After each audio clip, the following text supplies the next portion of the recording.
Tomamos comunicación con Juan Marino, que es diputado nacional de Unión por la Patria, del partido piquetero, que también formó parte de esta delegación, según tengo entendido, y para ver cómo continúa esto, porque hay que seguir el tema y un poco ver qué se hace con una Cancillería argentina que termina respaldando a un gobierno denunciado por violaciones a los derechos humanos.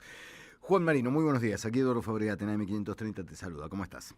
Eduardo, ¿cómo andás? Buenos días, gracias por el espacio. No, por favor. Bueno, cómo continúa esto? Ayer hablamos largo y tendido con Vanina sobre lo que sucedió y el asombro que nos produce, ¿no? Que Cancillería, antes de defender a ciudadanos argentinos en una situación de riesgo, haya salido a respaldar al gobierno boliviano. Sí, por eso le vamos a exigir, ya hemos emitido un comunicado de la misión exigiéndole a Kirchner una reunión Uh-huh. para que rectifique, donde le podamos entregar toda la documentación que demuestra que nosotros no tuvimos ninguna incongruencia en lo que presentamos en Migraciones cuando ingresamos y en los objetivos de nuestra misión, todo lo contrario, explícitamente dijimos que éramos una misión de derechos humanos, las fechas de nuestra actividad, los objetivos, las cartas de invitación que habíamos recibido y aún así, y en esas condiciones nos permitieron ingresar, por lo cual a Kirchner en particular le exigimos una reunión para que rectifique, que esté un poquito menos en las redes sociales y que se ponga a trabajar un poquito más.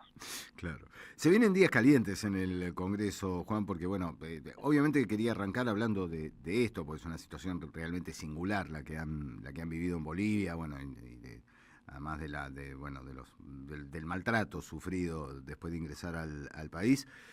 Pero entre hoy y mañana uno espera en el Congreso sesiones calientes si es que no bloquean la sesión, sobre todo de mañana, ¿no? En la que debería tratarse una cuestión relacionada con un funcionario llamado Manuel Adorni.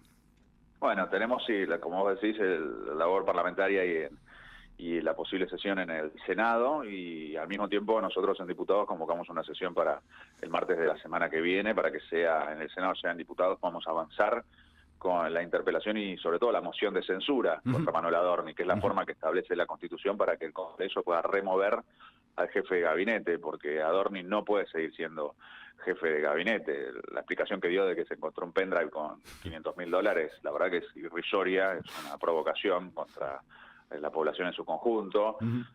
Evidentemente tiene una función que no es que intentar que le creamos, porque es obvio que es inverosímil, sino que es intentar buscar impunidad en la causa judicial, tratar Uh-huh. de mostrar que esto no lo consiguió durante su paso como jefe de gabinete, o sea que no habría habido enriquecimiento ilícito, y de esa forma tratar de evitar el avance de la causa judicial. Bueno, la justicia hará lo suyo, no creo que pueda progresar porque es todo muy inconsistente, incluso hasta desde el punto de vista de las matemáticas, Uh-huh.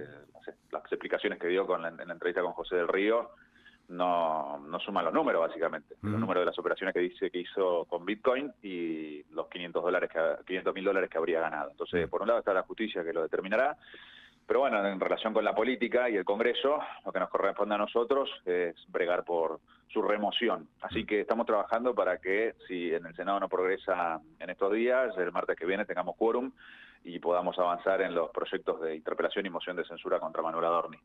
Juan, ¿qué clima ves entre los aliados del gobierno, ¿no? Aquello, bueno, de la Libertad Avanza, obviamente ya sabemos cuál va a ser su actitud, pero entre legisladores de la Unión Cívica Radical, de Coalición Cívica, algunos peronistas, que han contribuido a este panorama porque votaron la ley bases, entre muchas otras cosas. ¿Ves algún cambio de clima político ahí adentro? ¿Ves algún cambio de óptica de aquellos que han acompañado al gobierno en sus proyectos frente a lo que está estallando todos los días? En algunos casos sí, vos fíjate que la convocatoria a la sesión de la semana que viene es una convocatoria que hacemos no solo del Bloque de Unión por la Patria, sino que también la firman algunos de los bloques que vos mencionabas, sectores del radicalismo, de la Coalición Cívica, Encuentro Federal Uh-huh. y, bueno, Frente Izquierda. Pero además me parece sobre todas las cosas que hay que poner el ojo sobre el PRO, porque el PRO sacó un comunicado, no firma la convocatoria de la sesión de la semana que viene, pero sacó un comunicado diciendo que lo de Adorni es una falta grave. Uh-huh. Entonces, si es una falta grave, claramente corresponde que el Congreso lo discuta y ofrezca una solución. Uh-huh. Por lo cual veremos si el PRO da quórum o no el martes que viene y facilita que la sesión se desarrolle y que podamos votar, emplazar a las comisiones para tratar los proyectos de interpelación. Si el PRO está, con sus 12 diputados tenemos el número para sesionar, para tener quórum y para avanzar en el tratamiento de los proyectos de interpelación. Naturalmente, dentro del PRO es público y notorio que hay una disputa interna entre un sector que tiene una afinidad mayor con el gobierno nacional, especulando con lograr tener candidaturas importantes el año que viene como parte de la Libertad Avanza, y hay otro sector que busca bregar por una candidatura diferenciada. Incluso hay quienes están trabajando lo dicen públicamente, por la candidatura presidencial de Macri. Entonces, en esa disputa veremos cómo se resuelve al interior del bloque de diputados del PRO y cómo se traslada eso a la sesión del martes. Si el PRO es consecuente con lo que dijo en su comunicado de que esto es una falta grave, tendría que estar en la sesión dando quórum. Claro, es más fácil postear en Twitter que comprometerse en el Congreso, ¿no? Un posteo en Twitter no se le niega a nadie. Que el posteo en Twitter se traduzca en sentarse en la banca y llevar a los hechos lo que dicen en las redes sociales. Ahí lo que parece clave es, bueno, la actitud que tenga Patricia Bullrich, que es la única integrante del elenco gobernante que se expresó críticamente hacia Adorni, aunque también, ¿no?, está la duda, digamos, hay un punto clave en cuanto a conseguir el quórum. ¿Qué hará Patricia Bullrich? Que si hace algo para remover a Adorni, no lo hará por convicciones, sino por construir una carrera política. Es un poco lo que se entrelee de lo que decías recién de la interna del PRO.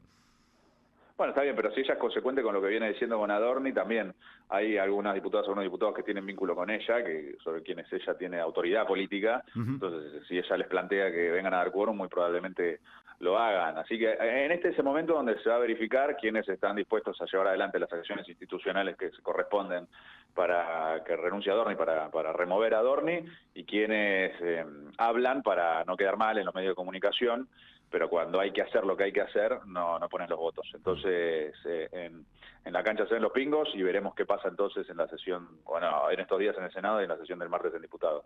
Juan, la última te hago, y más si querés más general o conceptual. ¿Cómo se evita el riesgo de que esta clase de hechos que van sucediendo y de acciones y de cosas que se ven en el Congreso no desemboque nuevamente en que se vayan todos, en un descreimiento total de la ciudadanía hacia la política? En una crisis de representación. Bueno, es un riesgo que existe el de la crisis de representación.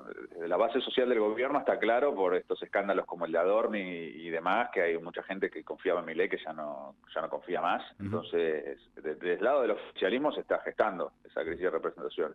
Y te diría que del lado de la oposición, si no nos juntamos para ganarle a Milei, también puede ocurrir, porque hay bronca también del lado de quienes están en contra de Milei y que ven que la oposición no hace lo que tiene que hacer contra Milei. Por ejemplo, nosotros presentamos el juicio político a Milei, y yo hice una presentación ya en febrero de este año, después 4 ampliaciones.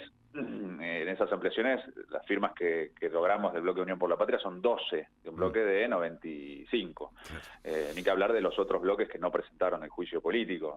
Y ese es el camino institucional para terminar con el gobierno de Milei. Y te lo traslado también al debate de la elección del año que viene.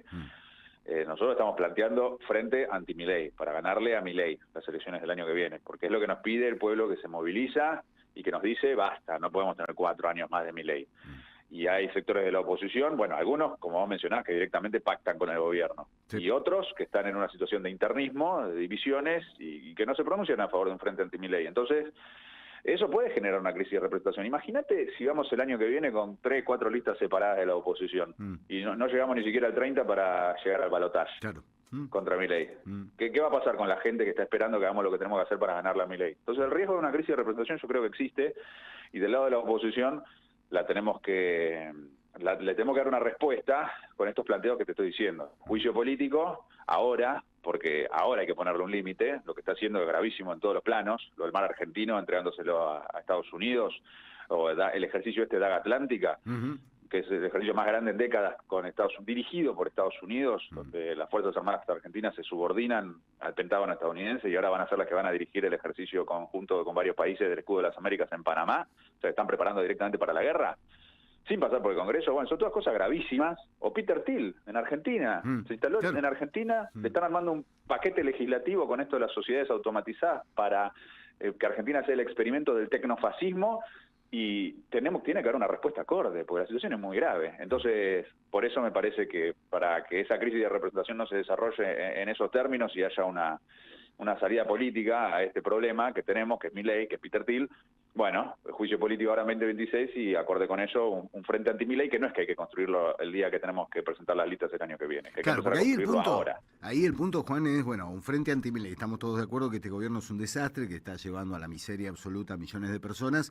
Bueno, en un frente anti-Milei, cuando tenés a la principal referente del peronismo en una prisión domiciliaria, encima amenazada con llevarla a una unidad penal, en una causa absolutamente inventada, no, ahí está, bueno, sí, estamos de acuerdo, hay una necesidad de ponerle un freno a Milei. Después empieza una danza de candidatos que no está muy clara quién debería encabezar o cómo definir esa fórmula para el 27. A ver, me parece que hay un par de cosas con lo que decís. Primero, si llega a reelegir Milei con una oposición dividida el año que viene, las condiciones para luchar contra la proscripción de Cristina y por su libertad van a ser peores, porque Milei fue el que dijo que él fue el que metió presa a Cristina. Sí. Entonces, ganarle a Milei es ayudar a tener mejores condiciones para liberar a Cristina. Cuando a Cristina la Corte hace esta resolución impresentable, que ni siquiera es una sentencia, pues no está fundada, no respeta el debido proceso, esa resolución nefasta de la Corte donde determinan encarcelarla y proscribirla, yo planteé personalmente a todas las compañeras y todos los compañeros del bloque y que estaban planteando la lucha contra la proscripción de Cristina, el juicio político a esta Corte Suprema. Juicio político a esta Corte Suprema. No fue un planteo que fuera recogido por el resto de las compañeras y los compañeros. Pero ahí tenemos otro problema que tenemos que discutir cómo resolvemos, claro, que es qué hacemos con la resolución de la Corte y qué hacemos con la propia Corte. Porque para poder liberar a Cristina tiene que haber una revisión de esa resolución nefasta, que fue inconstitucional básicamente. Y para eso o le hacemos juicio político a esta Corte o ampliamos la Corte a un punto tal donde haya suficiente cantidad de integrantes que sí quieran respetar la Constitución y por lo tanto revisen el fallo. Y bueno, ese es otro camino que hay que discutir, pero condición de posibilidad para poder avanzar en ese sentido es que le ganemos a Milei. Y después lo que vos decías, danza de nombres, pero antes de la danza de los nombres, que está todo bien con quienes quieran ser candidatos que se presenten, que lo planteen y está perfecto. Discutir si estamos de acuerdo en que nos vamos a juntar para ganarle a Milei. Lo que planteaba Kicillof, que él todavía no es candidato a presidente, que primero tenemos que discutir una construcción política a nivel nacional, si estamos todos de acuerdo en que nos vamos a juntar para ganarle a Milei, y en función de eso que se definan las candidaturas entre los que mejor midan para poder ganar, básicamente. Ese tiene que ser el criterio, en mi opinión, de cara a la elección del año que viene. Pero hay que empezar a discutirlo ahora y hay que empezar a sentarnos a acordarlo ahora, porque si no vamos a llegar a último momento, no vamos a haber tejido ningún acuerdo, y te digo que hay más riesgo más probabilidad de que vayamos separados de que vayamos juntos. Por eso lo alerto para que los que están escuchando hagan un reclamo público y que esto sea un clamor popular y se lo reclamen a toda la dirigencia del peronismo, de la izquierda, de toda la oposición. Che, júntense, hagan el frente anti-Milei y ganémosle a Milei. El juicio político ahora, el frente del año que viene, y de esa forma evitar 4 años más de Milei. Que eso es favorable a todas las causas populares, incluyendo la lucha contra la proscripción de Cristina. Juan, te agradecemos el contacto, las palabras. Hasta cualquier momento. Un gran abrazo. Gracias a vos. Un abrazo grande.